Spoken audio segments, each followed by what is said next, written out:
And he actually said to me at one point, my superiors liked the fact I was a Nazi, my commanders, because they saw it as like I was a better warrior than the others. And I'd say, I'm married to an American, but I've got citizenship, I want to join the military. And they're like, fine. It's like, yeah, but I've got a swastika on my arm. Is that a problem? And they'll be like, I don't think so.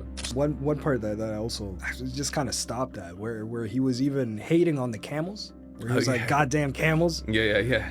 Would you have envisioned that minister or Secretary of War, as he calls himself, to be having these, crusader themed tattoos and that kind of Christian nationalist rhetoric to be the guy leading the Pentagon? No. No. I'm shocked by Hegseth particularly because he is so extreme. Matt Kennard, investigative journalist and author, thank you so much for coming on Real Talk. It's great to be back. Yeah, exactly. No, I'm so happy you're here. I'm so happy that we're going to do a round two. And now we have a new book, Irregular Army, How the U.S. Military Recruited Neo-Nazis, Gang Members, and Criminals. I'm just holding it up for the camera here. Thank you. So this is a re-release. Yeah. Tell me a little bit about with this. new material and updated. Sure. So the book is extremely relevant now because with the Trump administration and the Secretary of War, Pete Hegseth, in power, it's kind of like full circle. When I was researching that book, which was at the height of the war on terror, and I was looking at neo-Nazis, particularly in white supremacists and how they were infiltrating the U.S. military and being allowed to infiltrate the U.S. military by Bush and Rumsfeld. One of the main markers for those people, or one of the main ways you understand that they're extremists, because they often won't say I'm a neo-Nazi, is that they have these tattoos, right? Yep. And now you have Hegseth, Exactly. who is, so it's like the story coming full circle. And just to explain that, Hegseth's got tattoos that are flagged as extremist tattoos, like the Jerusalem cross, which he's got, which is a neo-crusader thing. It's The Deuce Fault, Latin for God wills it again, and also kafir written in Arabic on his arm, which is obviously a statement saying that he sees himself as a infidel, and the Muslim world is the enemy. It's a civilizational threat. So for me, it's a very opportune time to bring out the book again, because it's like what happened during the war on terror has had so much impact on America and the world. But it's not talked about enough in the context of Donald Trump. Like, Donald Trump is seen as an outlier, and he came about for various different reasons. But the fact that the war on terror created the ground for him and created the ground for MAGA is not talked about enough. And you see it in history, if you look into the history of the rise of fascism when it first came on the scene in the early 20th century, Mussolini was the first in Italy.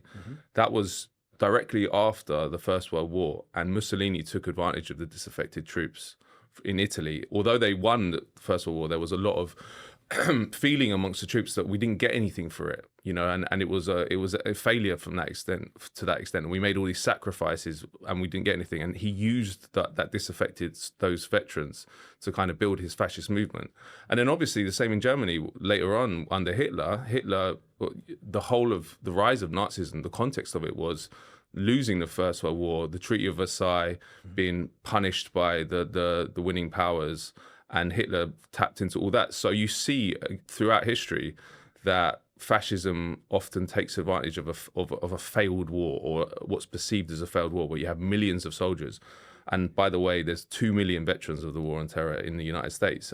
And a lot of them had the same feelings that those soldiers from the First World War had, which was, we fought this war, which was a disaster.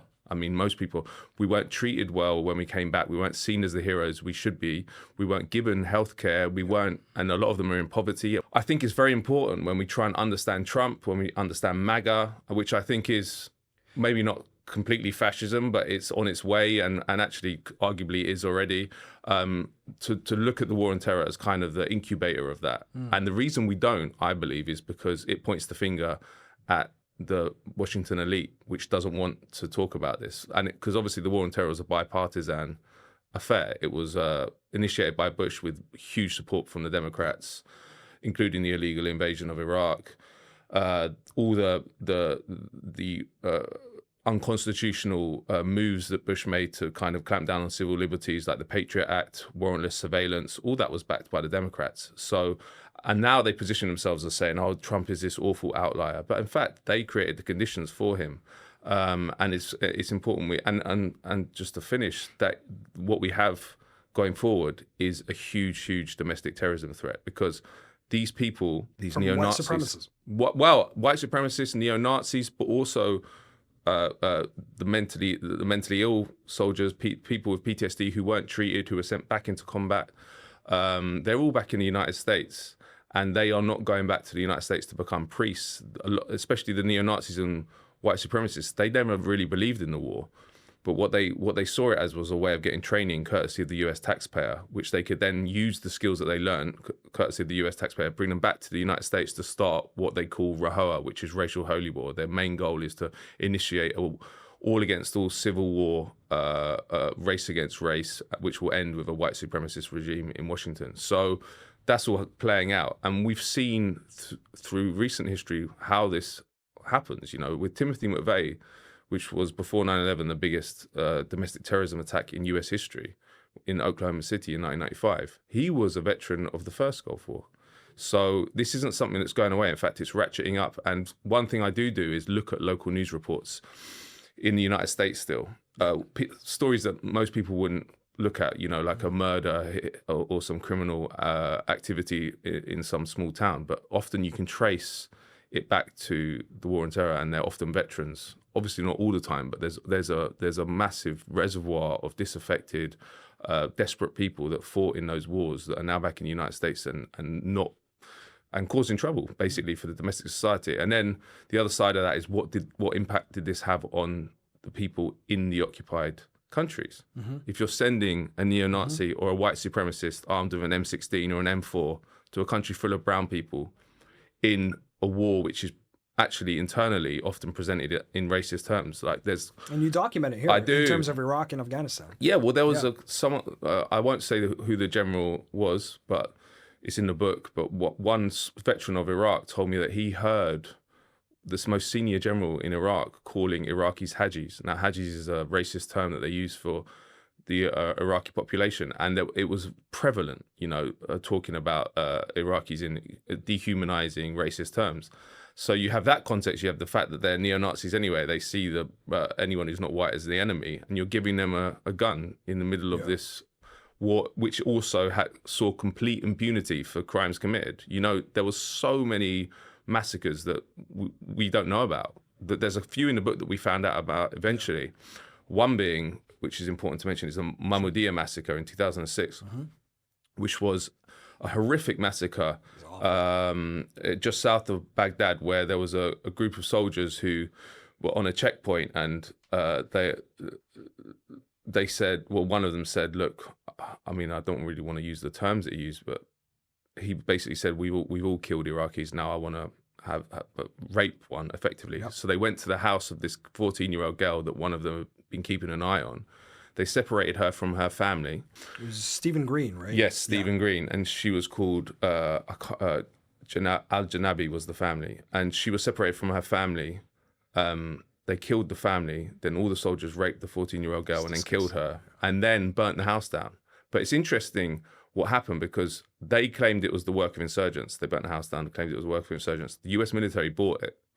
And the only reason we knew about it was someone in their platoon had a crisis of conscience and said, no, this isn't what happened. This is what happened. And in fact, he was they tried to shut him up, but it became to the point they couldn't deny it anymore. And eventually that got, they did get prosecuted. But can I just say before we move on, Stephen D. Green, who you mentioned, who was the leader of it, how did he get into the US military? Through a moral waiver. The moral waiver program. Which is something I didn't even know about when I read this book. Yeah. The moral waiver program was, again, another way that they tried to keep troop numbers up when they didn't want to institute conscription. So they started giving these moral waivers to soldiers or prospective soldiers who had committed felonies or serious misdemeanors. Previously, that would have been a bar to enlistment. So he got in, and you saw again and again and again the loosening of regulations, basically not enforcing them, had a huge impact on the occupied populations. And the US military's tactic then and now is always to deny until it becomes impossible to deny anymore. And then there might be accountability. Like it was the same in Vietnam, Seymour Hersh famously revealed the My Lai massacre. But if you look at reports from that time and you speak to historians, there's a very good one called Nick Turse, who is a journalist and a historian. He wrote a book called Kill Anything That Moves about Vietnam. And he says that My Lai's were happening every day. but the US military was covering it up. It was just that Seymour Hersh revealed this, and it kind of played into the US military idea, which is what they always do, is that it was some bad apples rather than routine. You came in hot. You came in hot.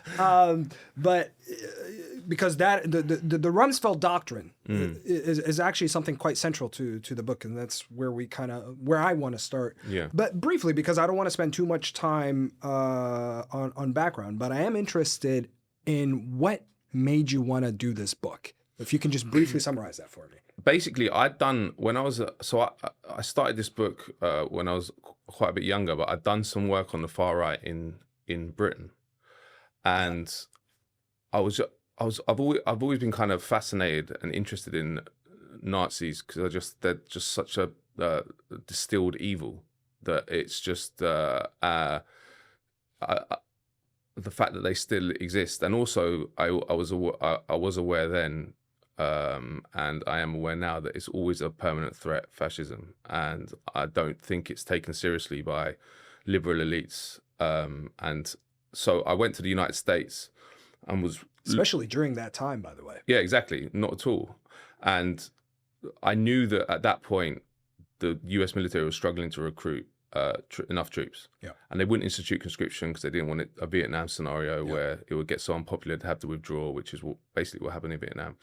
So they were public about some of them. So they were raising enlistment age from 35 to 42, and they were lowering the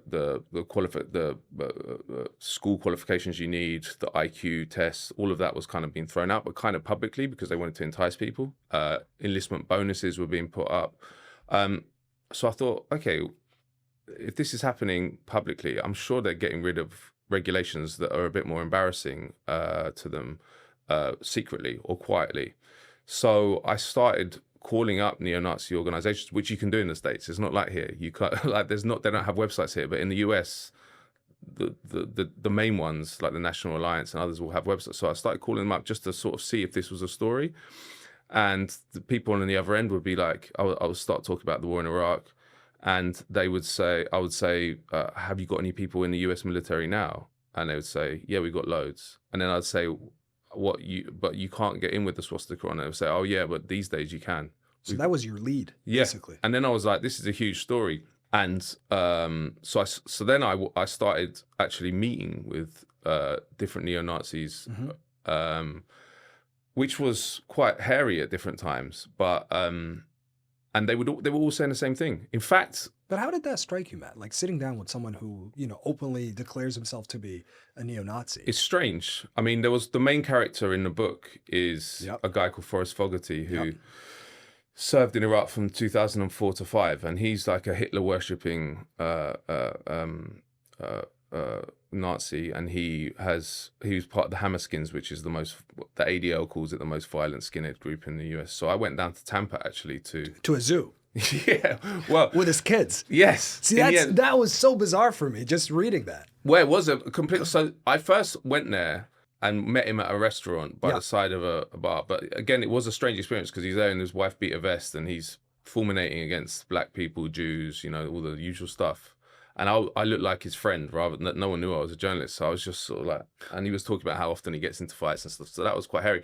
But at the end of that, I was like, I wanted to carry on the conversation. And he was like, well. But why is he opening up to you? Why do you think that is? Is it just because these guys think that it's good for them to get attention, or? Yeah, and they want attention, but they also, no one was problematizing the fact that they were in the military. He didn't leave because of his neo-Nazi predilections. So he wasn't, he was proud of his service in Iraq. His family had all been in the military, so he was proud of it. And he actually said to me at one point, my superiors liked the fact I was a Nazi, my commanders, because they saw it as like I was a better warrior than the others. Like, and I think that's probably true. If you look again and again and again at how these people were treated, they were often given they were advanced higher than other people. So at the end of that dinner or drink, I wanted to carry on a conversation. So I was like, let's meet up again in a few days. He was like, well, I can't, but I'm going to the zoo with my kids on, I can't remember what day it was, maybe on the weekend. So I was like, yeah, I'll come along. So we ended up going around Lowry Park Zoo in Tampa and just discuss it. I mean, I got a deep insight into his philosophy, and obviously it's repugnant and horrific, but it was interesting talking to him about it, because in the context of Iraq, a lot of the neo-Nazis that served there, including him, they subscribed to what's called this anti-Semitic conspiracy theory called ZOG, which is Zionist occupied government. So a lot of them thought that the war in Iraq was done for Israel. And in fact, there is some argument you could make for that, but back then... But they were coming at it from a anti-Semitic kind of approach. It wasn't... exactly. ZOG is an anti-Semitic conspiracy theory. So a lot of them were saying, we actually don't believe in the war in Iraq, but we'll go there to get the training to come back to fight the war that we really want to fight, which is back in the US. And it was a bizarre experience. I mean, one moment, one part that I also just kind of stopped at, where he was even hating on the camels, where he was like, "Goddamn camels." Yeah. I mean, these people are just full of hate. That's what you, and they're not rational. And so you can't rationalize with them. So if someone has an irrational hatred of a certain group, whether it's black people, Jews, whatever it is, Muslims, that's not rational, so you can't come back to them. I remember there was one stage we were in the aquarium bit, and he was like, "See, Matt, look how look at all the fish in here. All the fish that look the same hang around together. Isn't that evidence of like the fact that this is how humans should be? We should all." And I was like, "Do you know how big that fish's brain is?" And he was like, "All right, I want to start." Like, he looked miffed. He was like, "Let's stop the interview." But so you can't rationalize with them. Like that, it's a stupid, and I mean, for me, racism is one of the most stupid expressions of the human psyche there is. I mean, it's the equivalent of like hating someone because of the color of their eye, or like, do you know what I mean, or the color of their hair color or something. It's just so preposterous. But he was deeply in it, and he was also like, again, there were little details that I was picking up on, but I think it is a big window into these, a person like that's character. The way the language he was using in front of his kids, like he wasn't censoring himself. No. It was just very open with who he is in front of his children. Yeah, exactly. Well, but it does go down by a generation, doesn't it? I mean, if your dad's talking about that, then you're going to start believing it, and then your kids will get the same stuff. But it was permitted. That was what was so horrific about it, to listen. And not only permitted, I was listening to this, right? And then knowing this guy had been in Iraq with a rifle, an automatic rifle, in a culture where you basically can kill anyone you want and you're not going to be held accountable. And that was shocking to me and scary. And there were cases, there was a neo-Nazi soldier called Kenneth Eastridge, who he went to prison in the US because he served in Iraq with swastika and SS bolts.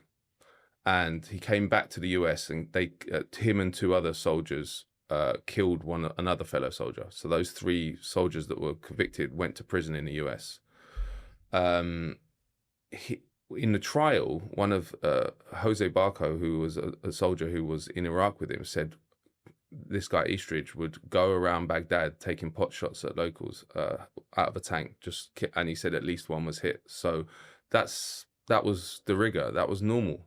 And he was there with the swastika and the SS bolts on his arms. So what scared me the most researching that book was, we know fragments of what happened, but they are fragments, and the real story was just completely hushed up, and we'll never know the reality of how many massacres there were out there. And it's a shocking, but it also completely, and it wasn't covered by the mainstream media. No. Which is because it completely contradicts the narrative they put out about the war on terror, right? But just on that point, man, because here's what I found interesting. A lot of the cases that are in this book aren't covered by mainstream media, but they're covered as separate cases. They're covered as separate incidents. They're not really tied together. Yeah. But there's so many of these incidents that you mention, and a lot of these characters that you bring up that are covered by various mainstream American outlets. Which, I mean, this was a conversation, a question towards the end of the chat, but it obviously takes me to the whole thing where they'll cover the incidents, but you get a book like this, which will go on completely ignored by mainstream media. But it's a very powerful propaganda technique. It's the bad apples technique. So you can present a single case and say this guy was crazy, Stephen D. Green was crazy, or Kenneth Eastridge was crazy, and then say they're bad apples. And then the actual the senior, the brass of the military, the politicians in charge, they're that's all fine. But that's how you maintain the narrative of the war, and that's how you maintain a narrative of U.S. imperialism. U.S. imperialism, U.S. power, British power is all about good things, right? That's how it's presented. It's about spreading freedom and democracy, particularly the war on terror. So if you say, well, there was an institutionalized extremism within it that was targeting civilians, that completely contradicts that. So you want to separate those cases out, make them seem like bad apples. It's a very effective way of doing it. They've done it since forever. But you are right that you can't. I mined local news reports like crazy for this book. Yeah. I just went because I had access to LexisNexis, so I just searched, and you can find which is a big database. It's a big database. Yeah. Of all newspaper articles basically ever, well, in the last 50 years or so. And yeah, I just find case after case after case, often not reported by like the New York Times or Washington Post, but in local news of these soldiers. And you can build but as I say, the interesting thing is there will be accountability if they commit crimes in the US usually, right? But there's barely any accountability for what happened in Iraq. So a lot of these soldiers, we only knew about them when they came back and committed crimes in the US. So it's because you can do whatever you want in Iraq. And it was the same in Afghanistan. You know, in 2012, a group of soldiers in Sangin, Afghanistan, literally posed with SS bolts, which is not neo-Nazi or Nazi insignia, for a picture, and that became a big scandal. But again, the US military said we don't tolerate this, which isn't true, and they said this is just a group of bad apples. This isn't any expressive of anything bigger. But of course, they wanted to keep suppressing what happened. And the other way we know that is because there were whistleblowers within the US military about what was happening. Particularly, I interviewed one. And got to know quite well one called Jeffrey Stolson, who was in Iraq, and he's a big part of the gangs chapter. He was serving with gangs, and he was telling his superiors, like, look, we've got these like violent gangs that are, and there's graffiti on Humvees and blast walls all over, and he was persecuted by the military. Firstly, they told him to shut up. Then eventually he was discharged and treated extremely badly because they wanted to keep a handle on narrative management. It wasn't because they wanted to keep a handle on the gangs. That was fine. They couldn't slow down. They literally couldn't slow down. So the story kind of, and as you say, it's very powerful. The story bubbles away underneath the surface. Then every now and then there's an attack, and it will get into the press, but it's never fed back into the bigger story, which is what happened to the US military. How is it allowed to happen? Who did it? Because it implicates senior people. It implicates George W. Bush. It implicates Donald Rumsfeld. Goes right to the top, yeah. And Barack Obama. Continued all under him. That's the thing. This is not just a Republican thing. This is very much a bipartisan thing from your findings. Which is also why the mainstream media don't want to touch it as well. Because if you want to get your story or your book into the mainstream, you need to pitch it on a side, and then there's a constituency which will do it. But this book doesn't do that. It points the finger at Democrats and the Republicans, which is right because that's the truth.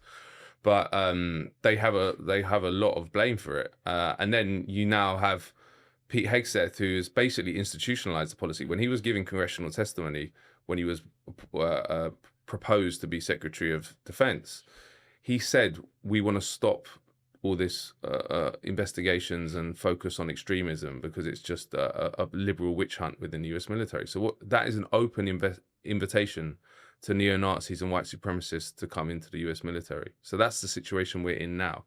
And then he, as we mentioned his tattoos, he also, what has happened since? They've attacked Iran, and he's literally framed it in terms of a crusade. He's explicit about it. Anointed by Jesus. Anointed by Jesus. And also, I believe, and I think a lot of people believe, he's a believer in end times Armageddon. So that in that kind of evangelical Christian theory, that there'll be a big conflagration in the Middle East, And then he'll, at the end of it, Hegseth, I guess, and other Christians will rapture into heaven with Jesus Christ. The second coming will happen. I think he believes all that stuff. Wow. So that is how scary the current moment is. And that's one of the threads that we're going to kind of take on as the conversation flows, because I guess because you were saying earlier that the war on terror kind of laid the groundwork for Donald Trump. And I guess the Irregular Army, as you call it in the book, is what laid the groundwork for Pete Hegseth, or is what produced Pete Hegseth. But let's actually go back to the beginning, because this is something that I think is important for people to kind of remember, because it gets lost a lot in terms of just historical coverage. Really, September 10th, 2001. Donald Rumsfeld, he was Secretary of Defense. He takes to the stage, he makes a speech, and he basically declares a war on the Pentagon. Yeah. Obviously, it's not like a real war. It's more of just like a war on Pentagon bureaucracy. Yeah. And his prerogative in that regard is that he basically wants the Pentagon or the military to be run like a venture capital, more than an actual military. Yeah, well, the speech was called "Bureaucracy to Battlefield." Yeah, and the idea was to turn the U.S. military basically into a corporation to absorb all the kind of culture and organizational facets of a corporation. Now, you saw that so that happened on that speech was made September 10th, 2001. So obviously the terrorist attacks the next day, he becomes very popular after that, because the attack on the Pentagon, he's pictured helping victims into an ambulance. So picking people up from the rubble. And then you saw instantly that his vision was enacted. So a large part of it was the privatization of actually many of the functions of the DoD, which is now the contractors. Yeah, which is something that Jeremy Scahill actually covered in his book, and Blackwater. Blackwater in 2007, which was an extremely important book. Yeah. And around that time, actually, there were 95,000 U.S. Army troops and 95,000 private contractors in Iraq. And so Rumsfeld vision won out, but he didn't actually. It was a radical proposition that didn't really have much. They hadn't planned to do it, and especially they hadn't planned to do it with while staffing a occupation of a country which was descending into civil war, and also in Afghanistan there was huge resistance as well. So it was a disaster. And his vision, although his vision has basically won out, but this is still a debate that goes on in Washington. There's a debate now of like, do we need a big land army? And it's happening in the UK too, because the way the world works, is it better just to have small special forces missions that can do specific operations rather than, especially with drone warfare as well. Exactly. Exactly. And we don't even know like what will come that might mean that we don't even need human bodies on the line now. But again, just to try to hammer this one home, from what you researched and from what you covered, why was it important for Rumsfeld to suggest this doctrine, which is to basically dismantle a military framework that was in place since Vietnam? Yeah. Why was it time to do something different? Well, it goes to the whole zeitgeist, which is neoliberalism, right? Economic zeitgeist, and also the links of the Republicans with the military-industrial complex, because the major beneficiaries financially of this it was called transformation, this program, were the private sector. So you mentioned Blackwater, there were DynCorp, there were plenty of private military contractors that made billions, and then arms companies. So I think that it's not about, and people misunderstand this about this privatization in the military, but also just generally, it's not about improving outcomes. It's not about improving the institution. It's just it justifies it like that. But it's just about making sure that the private sector can enjoy the fruits and the financial benefits of sectors that they've been locked out of for a long time. I mean, you see it again and again. Things that 30 years ago wouldn't have been permitted are now all run by corporations, like prisons, schools, the military. It's part of a bigger... So it's a byproduct of capitalism, basically. In simple terms. late capitalism where basically they're running out of things to put their teeth into because everything's been sold off, especially since Thatcher and Reagan. So many things were sold off, and the military was seen as one thing that shouldn't be privatized for quite good reasons, right? Because as soon as you start doing that, it kind of does shift power fundamentally to the private sector, because political philosophers for many centuries have theorized that political power, or the state's power, basically rests on it has the legitimate right to the use of force. Like, it's the only part of our society that can do that. That's shifted massively over to private corporations now, because they are permitted to do what they want. And in the case of Blackwater, in Nisour Square, there was a massive massacre of Iraqis, and they were shipped out of the country. They were eventually put in prison in the US, but pardoned by Trump in his first term. I don't know if you remember that.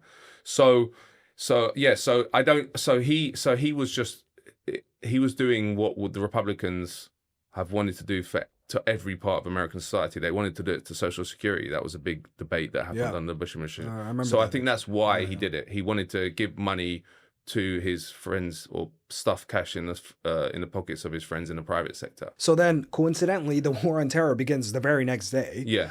Because of the terrorist attacks.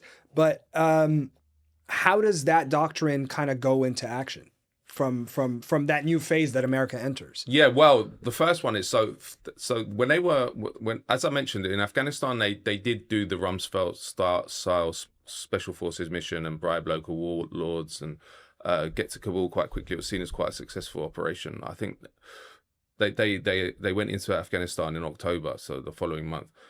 So and then 18 months later they invaded Iraq, and the contingency plans from the 90s for how big the invading force should be was 400,000. And then so Rumsfeld was like, no way are we going to do anywhere near that. And then that started what was called a war within a war in the Pentagon. So the Army Chief of Staff called Eric Shinseki, he argued that they needed a big force. Rumsfeld argued for a small one. Eventually, they compromised. I think they went in with 150 or 130 or 150,000 troops. But the point was, it wasn't enough, and it was unraveling very, very quickly. And Rumsfeld was. So to answer your question, the plan was a disaster because it was based on economic ideas. It was based on theories of war that weren't applicable to a country like Iraq, which they didn't understand, by the way. They smashed it to pieces, but they didn't understand anything about, I mean, even the first viceroy, who just decommissioned the whole of the police and army and just there was no security, and that's partly what created the civil war. So you can understand how insane what they were thinking was. So people said, so then you had 130,000, then that went up, then you had the surge under Petraeus, but which was under Obama. Yeah, which was under Obama later. But my point being that over the years, it didn't get any better. So they weren't ready for a protracted deployment on this level. And it did break the force. So when I say there were senior generals, there were senior analysts who were saying the force is going to break. And by break, what I mean is they can't retain enough troops or recruit enough troops to staff the occupations. So, and there was a lot of talk at the time about instituting a draft. So there was a reinstate the draft bill, which was entered Congress in 2006, which got voted down. But Bush said, even if it had got voted through, I would have vetoed it. Rumsfeld said, I can't see how anyone thinks we need a draft. So he was in complete denial. No. But they needed more and more troops. And they wouldn't do, as I mentioned, they wouldn't do conscription. This was an all-volunteer force. In fact, there'd never been an occupation on that level or a war that was fought by America with an all-volunteer force. Unemployment was at 4.5%. So it wasn't it wasn't like there was a whole reservoir of people they could just enlist. So they completely transformed the enlistment policy and the retention policy, because I've mentioned how people were allowed to enlist, like neo-Nazis, and in fact I called up some of the research I did. I called up recruitment stations, and was like, That is obviously I have an point. English accent, so That's I had, that was one of the questions I wanted to ask you, because what you're about to talk about is you're about to talk how you actually wanted to test this. You spoke to like 5 recruitment centers or points of reference, and you basically wanted to see if you can tell them that you have these SS Lightning tattoos, and if you can enlist. Yeah. But that would have been one of my first questions, is that, did you put on an American accent? Like, how did that go? well, But tell me about it. No, I remember I said I was married to an American. Oh, okay. And to be honest with you, they didn't really ask questions about my story. So I just said, Really? it was weird because it's just someone in a recruitment center. So they're low level people, which is why I wanted to do it, because they're the ones who first meet. And also, But surely they know the guidelines. But the other point was that the military stopped doing proper training for recruiters because they didn't want them to have awareness of it, because they didn't want them to reject people. So it was like a machine that needed feeding. And one of the ways to do that was to stop recruiters being trained in the symbols that they had to look out for, blah, blah, blah, blah, blah. Really? It was really explicit. Like when you talk to people on the inside, obviously they didn't say this publicly. But so I'd say, I did 5, and I'd say I'm married to an American, but I've got citizenship. I want to join the military. And they're like, fine. It's like, yeah, but I've got a swastika on my arm. Is that a problem? And I'd be like, I don't think so. Some would say, I don't think so. Others said, I've not heard that, but it might be, but I don't know. Like, so there was no one said, no, you can't do that. No one said that will be a bar to enlistment. I'm talking like 5 different recruiters. So you see that again and again. I heard that from neo-Nazis themselves. And was this called, for a point of reference here, was this before you started talking to people like Forrest Fogarty, or after? Or? I think it was after. After. Yeah, because I wanted to, because obviously this is quite inflammatory and big story. I mean, it's a big claim that really goes to the heart of US government policy, right? Of course. So I wanted different angles to prove it. And one of the problems is you can't get numbers, because the US military on purpose doesn't release numbers about how many troops have been discharged for extremism. They link it together with gangs, which makes it impossible to find out. So I got the testimony from the neo-Nazi leaders, the troops, about their own experiences, whether they had trouble. And then I was like, well, I need to get some from the recruiters themselves. And the recruiters themselves, the evidence I got from them buttressed what I'd heard from the soldiers. And then even more senior recruiting officials, I spoke to one who said to me, well, I said, would a swastika be a bar to enlistment? And he said, well, actually, we have First Amendment protections in this country, which is not, obviously I do have First Amendment protections, but obviously within the US military that doesn't apply.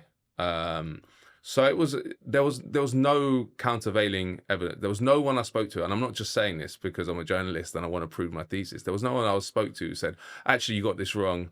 There's no way you can get into the military with a swastika. Or I didn't meet a soldier who said I didn't get in because I had a swastika. Was there no one, Matt, that even said, okay, let me talk to a superior and get back to you? No. Not even that. No. It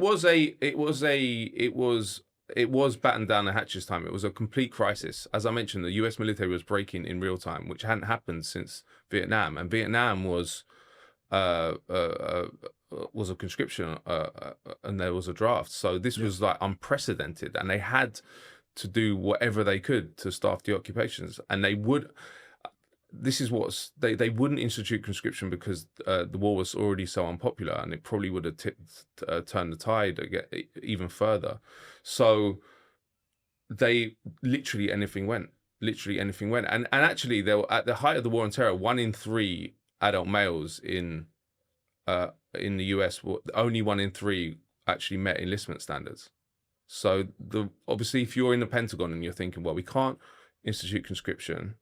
But we've already done stop loss, which is sending them out for more and more tours, which has its own detrimental impacts on the troops, right? Like they're getting even more PTSD and mental. So we can't do that even more than we're doing.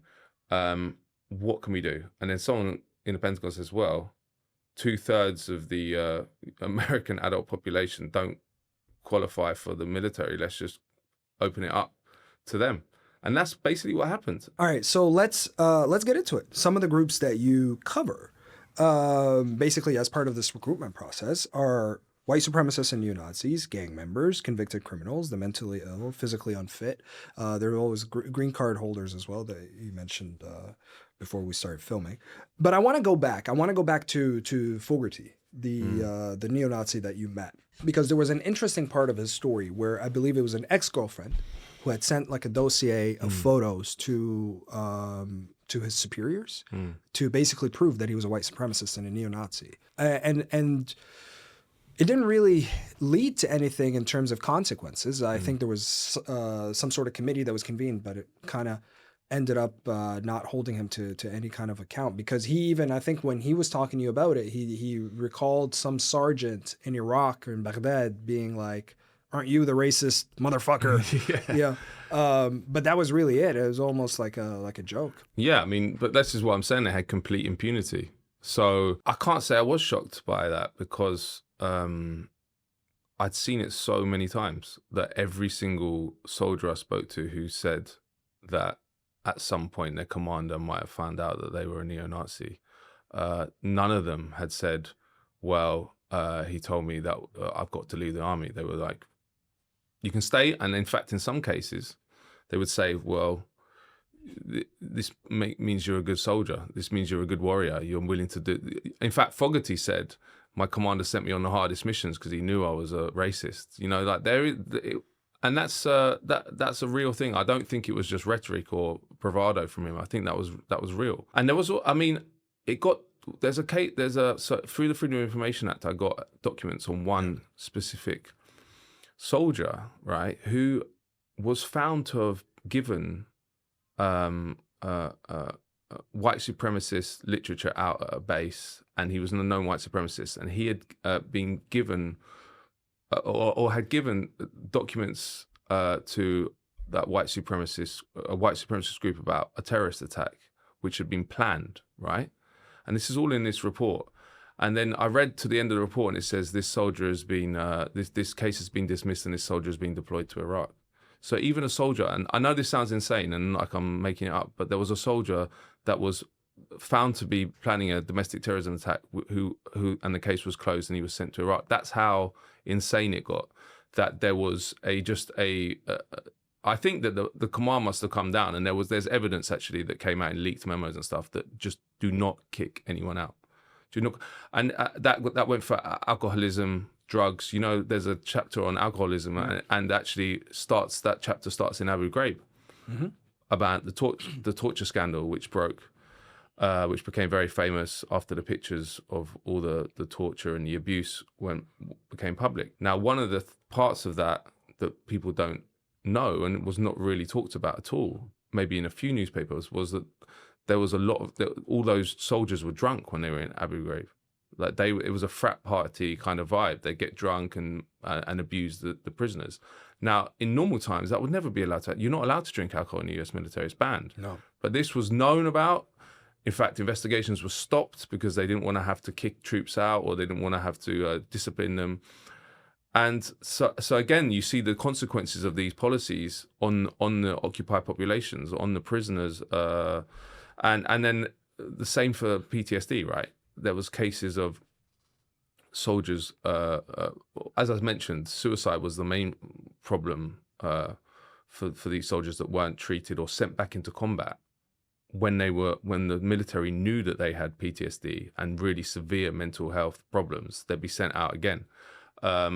And then there were cases of those soldiers actually killing Iraqis and Afghanis.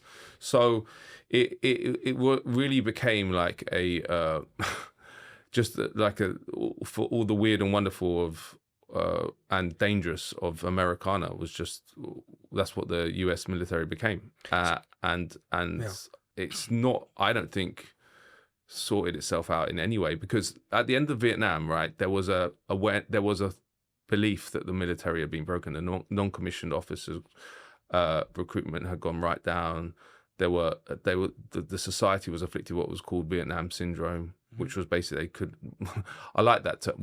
I find that term interesting, because Vietnam syndrome describes actually the population starting to think that maybe war was bad, and not liking the military, and understanding that it's about drafting the poor and the destitute to fight the rich. Anyway, that's called a syndrome in the United States. But the point was that they had to reconfigure the US military after it broke in Vietnam. And that's how it was or has been after the war on terror. They haven't really done it, though. Where does accountability lie the most? Is it with the institution itself? Is it with the commanders? Is it even with the whole government? Like, where do you feel like the concept of accountability should lie here? Well, accountability comes from the top. If the top created a philosophy where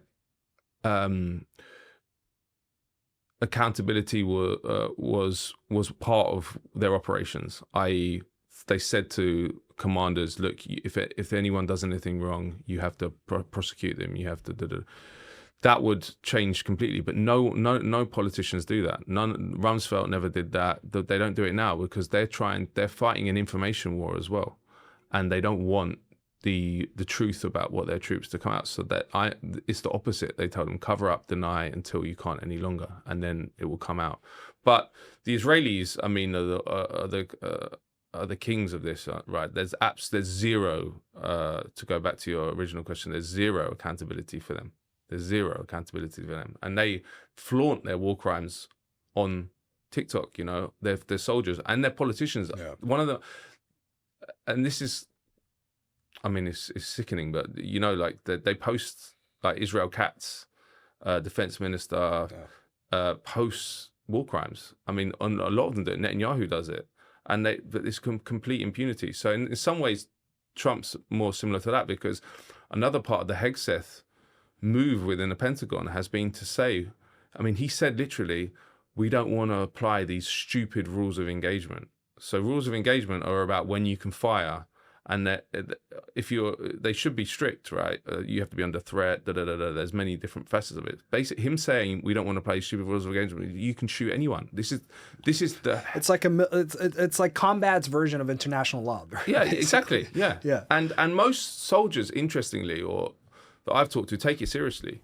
And the British, like, if you talk to British veterans, they will say, I mean, they obviously commit crimes, like parts of it, but they understand the rules of engagement. They are part of the philosophy. To say you don't have any rules of engagement is an invitation to commit a war crime. Invitation, which is what... Open season, basically. Yeah, which is what it is. We've seen 2 years of genocide in Gaza. We've seen Trump kidnapping the president of Venezuela.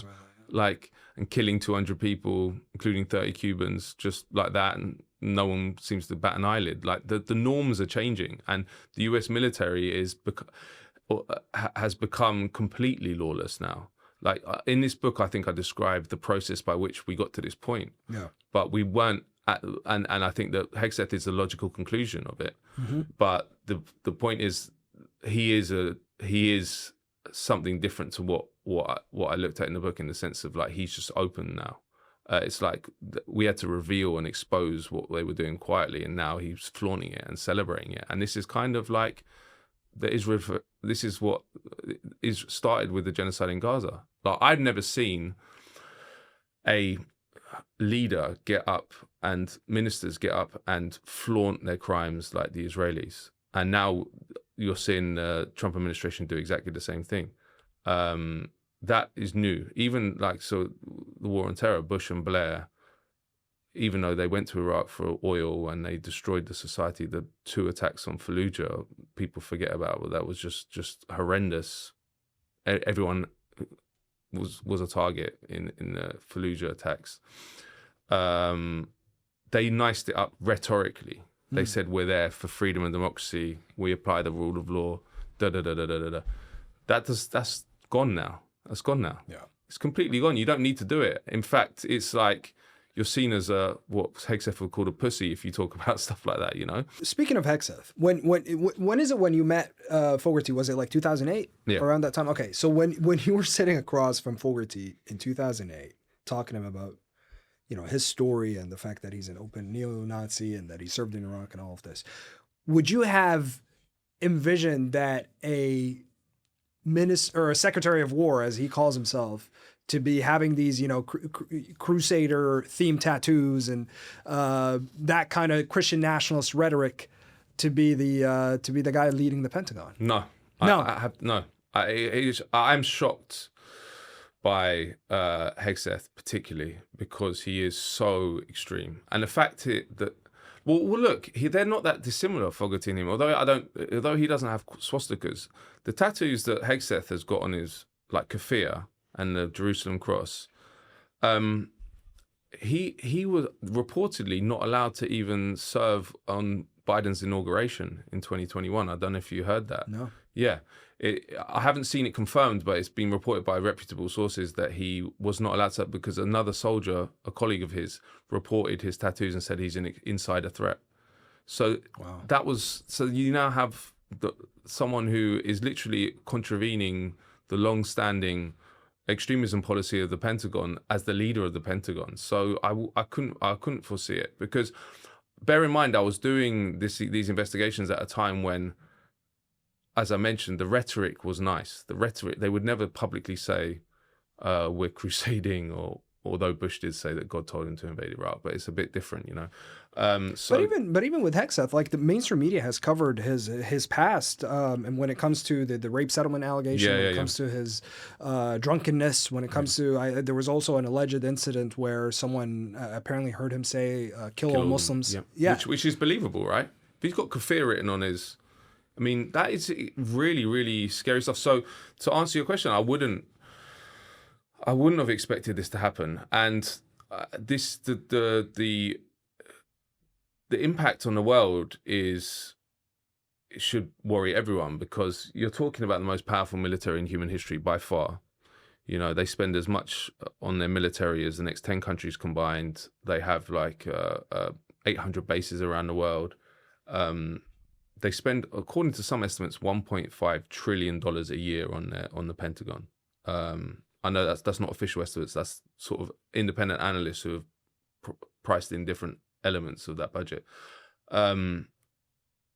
which is half the congressional budget. Like when you have a machine that big, that mighty, and you have someone like Hegseth at the head of it, like this is existential for the human race. I really believe that. Existential for the human race. Well, to that extent. Well, because he believes in Armageddon. He believes that in end times, and he might, and I think someone like him sees this as his opportunity to get to get to where he wants to get to. So I think that it's scary as hell. It's scary as hell, and no one could stop him. You know, like he obviously has an ally in Trump, because Trump doesn't. Or he speaks in the same sort of terms. You know, Trump, when he talks about stupid rules of engagement, Trump says we're going into Venezuela for the oil, as I mentioned. Like they're just they say it outright. They say it openly. Yeah. Which is helpful for the world to understand how American power works, but doesn't make it any less dangerous in the short term. Because the other thing is, American military, like it's not what they're doing. In fact, nothing they've done is on the scale of the crime of the invasion of Iraq anyway, yet. That was done by liberal Tony Blair and moderate Republican George Bush. Well, he's moderate now, retroactively. But the point is, they're just getting started.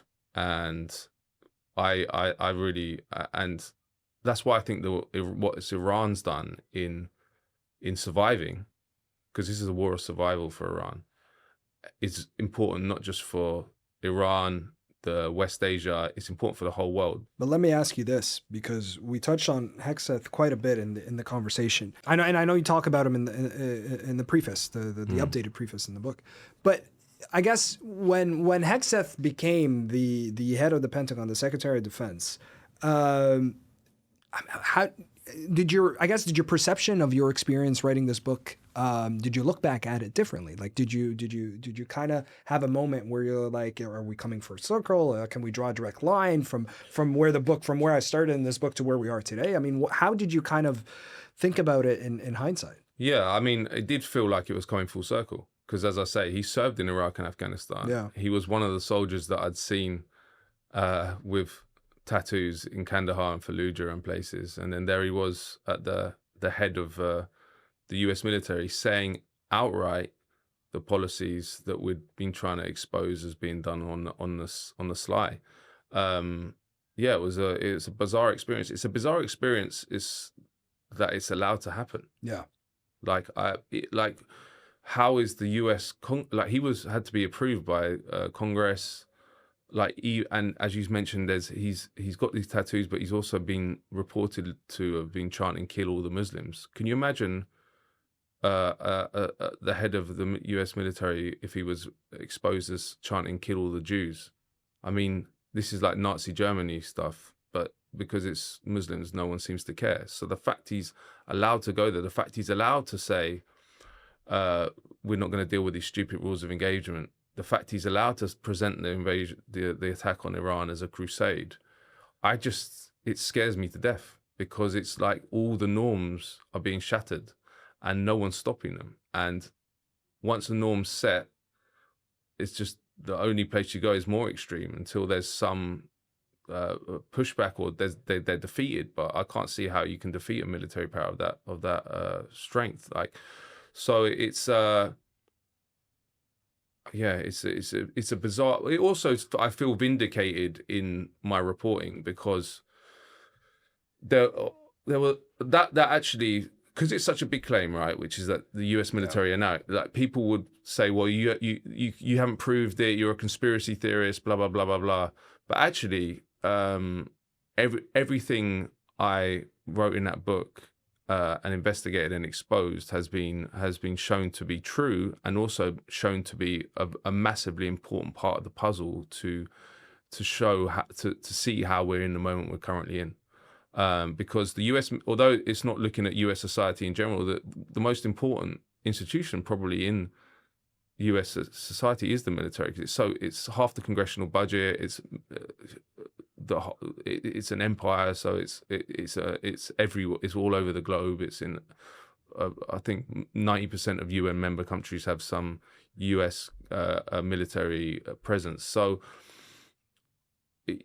it's impossible to. I didn't realize this at the time, because although I wrote in a book, this is going to play out over the following decades, I didn't realize how obvious it was going to be, and I didn't realize it would. But you also don't say that this is the entire military makeup as well. No, but I didn't say in the book that I believe that this is going to end up with someone like Hegseth when I first wrote it, because I didn't believe. I thought that they would keep it. But the thing is, that's what you tend to see. If you open up an institution, you change the norms, you start accepting certain ideologies, you accept extremists.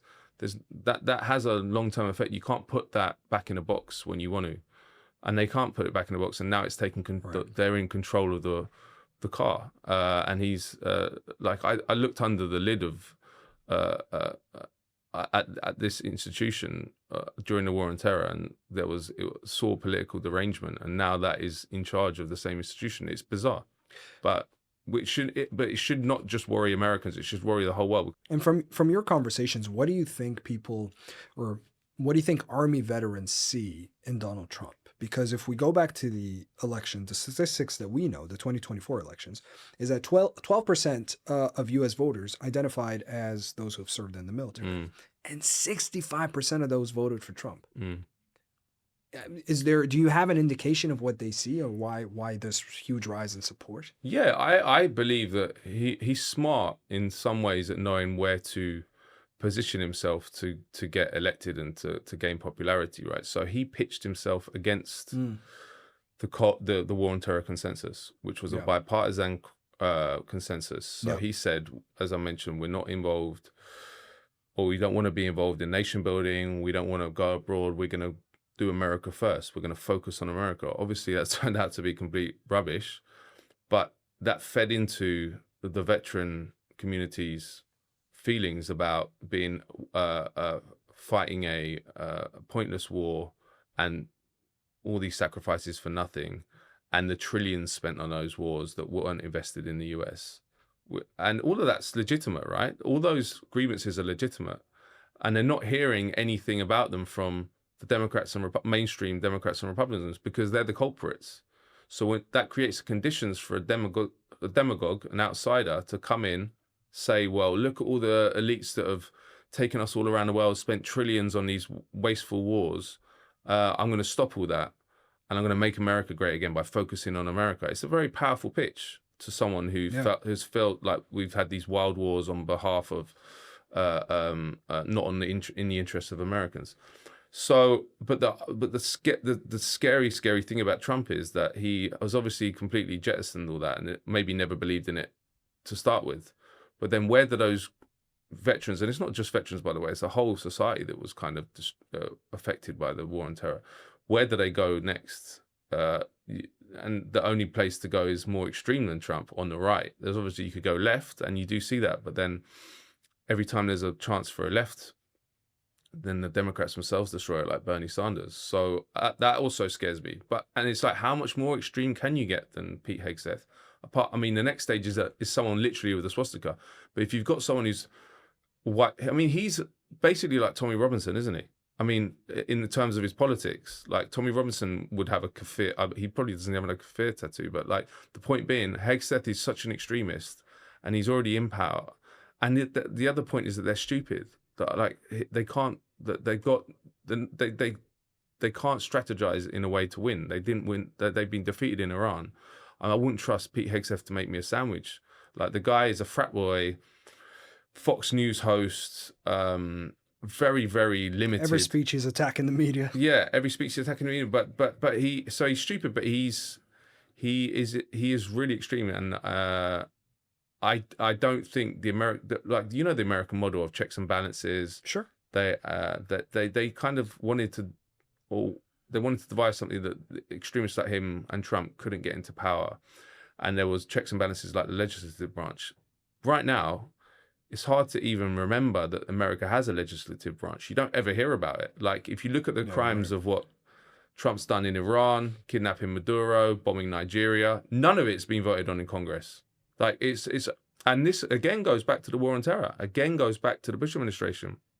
Dick Cheney established what was called the imperial presidency.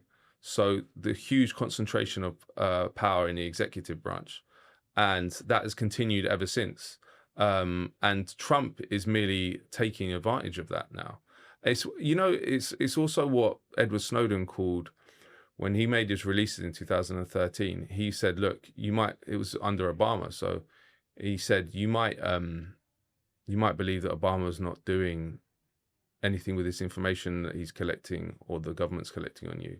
But he called it a turnkey tyranny. He said, if you've got the information, if you've got all this information coming into the government, if you've got all the mechanisms to get it into place, all you need is someone to come in who's an authoritarian leader, and they'll use it, and in a turnkey tyranny. And that's kind of what was established during Bush in terms of the political system, as a turnkey authoritarianism. Like, Trump's just taking advantage of all the concentration of power in the executive.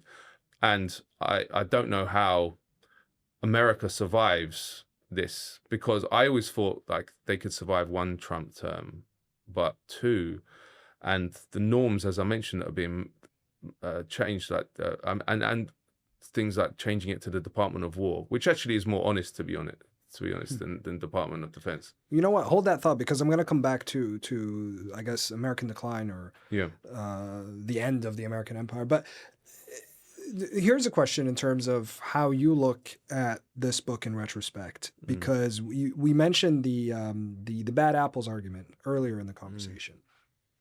And this book is obviously an indictment of the system. It's not an indictment of the soldiers per se. But in terms of that kind of talking point, the fact that, look, these recruits do not represent all of the military, right?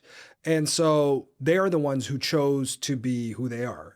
For Fogarty, he chose to be a neo-Nazi. For Stephen Good, he chose to be a convicted, he chose that action that led to him being a convicted war criminal.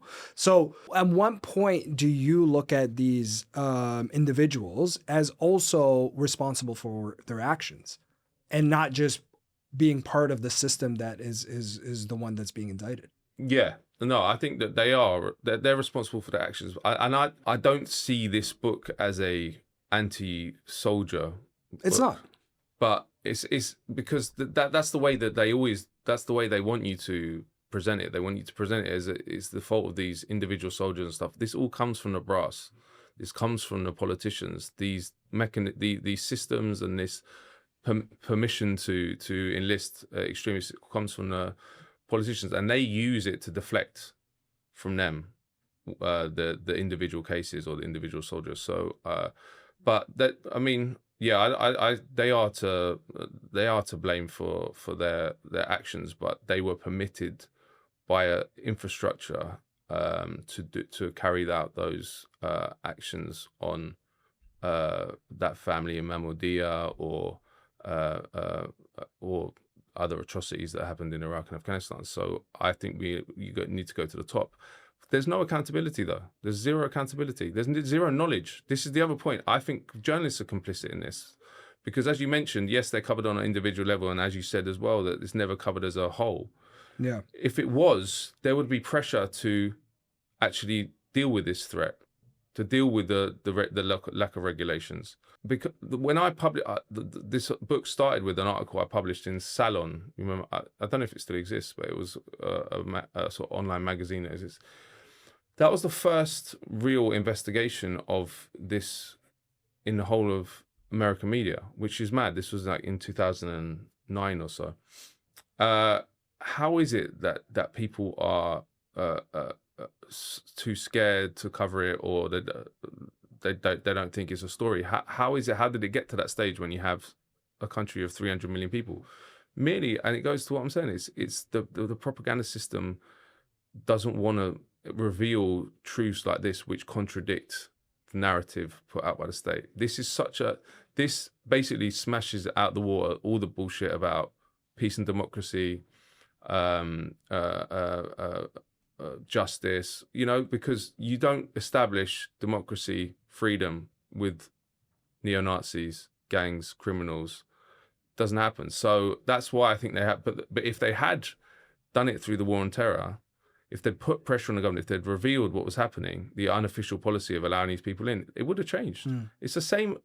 This is the same. This is why I think they're complicit in so many crimes.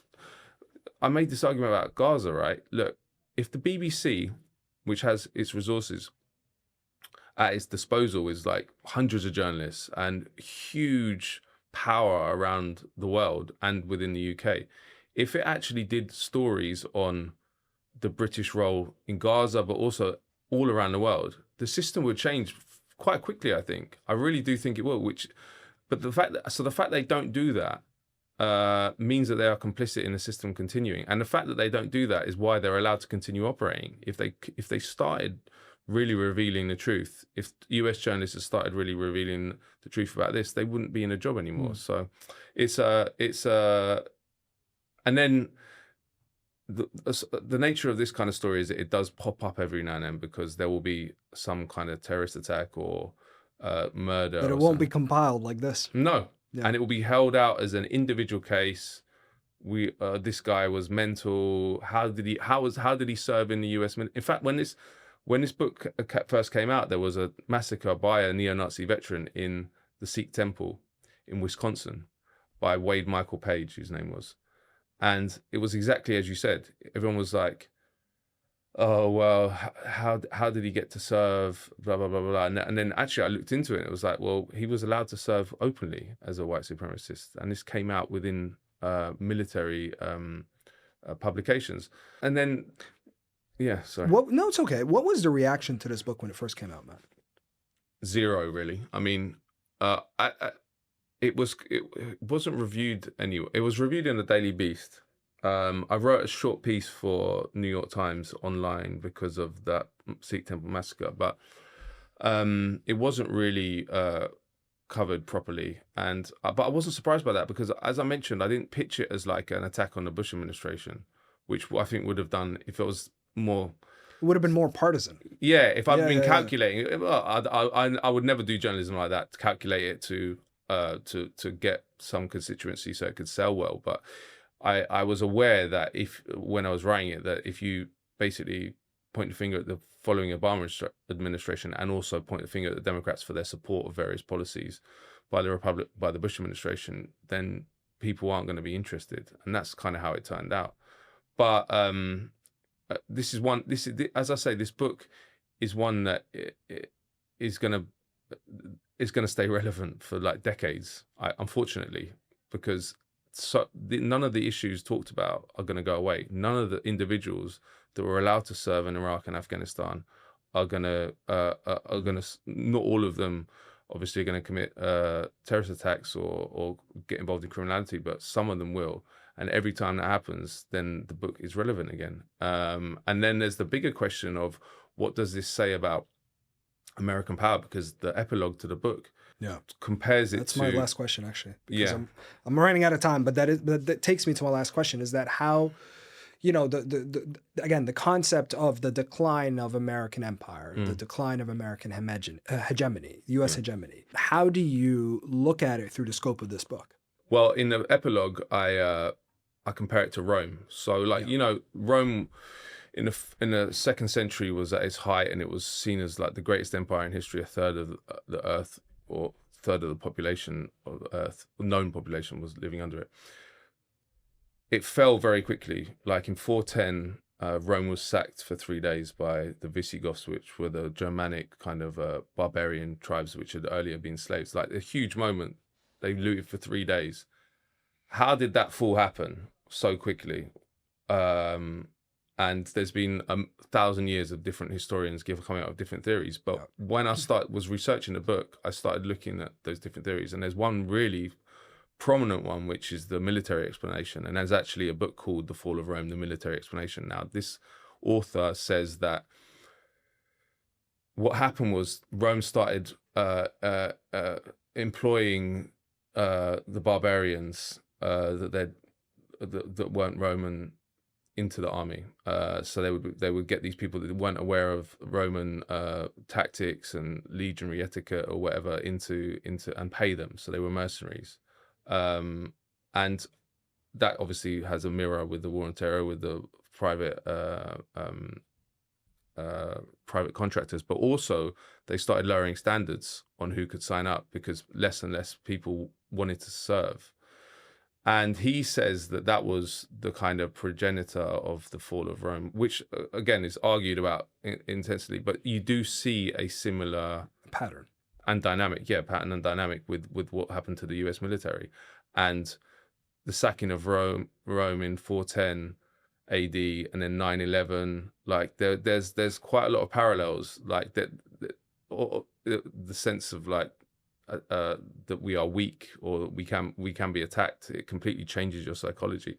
So I think that there is a massive military explanation for American decline, which is basically never mentioned. That theory is never put forward. There's obviously the economic, financial crisis, the rise of China, but the fact that the military was stretched to breaking point, basically failed in its in the wars.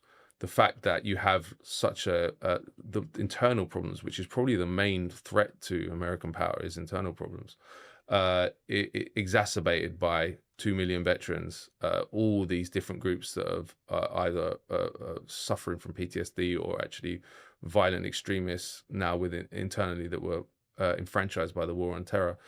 All that is bubbling away, and I think is having similar impact and is a precursor to the diminution of power along Roman lines.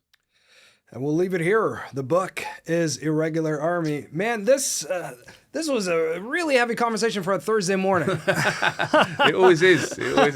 But I'm sorry. No, but I really appreciate it. Matt Kennard, thank you so much for coming. Thanks for having me. It was great. Absolutely. Thanks.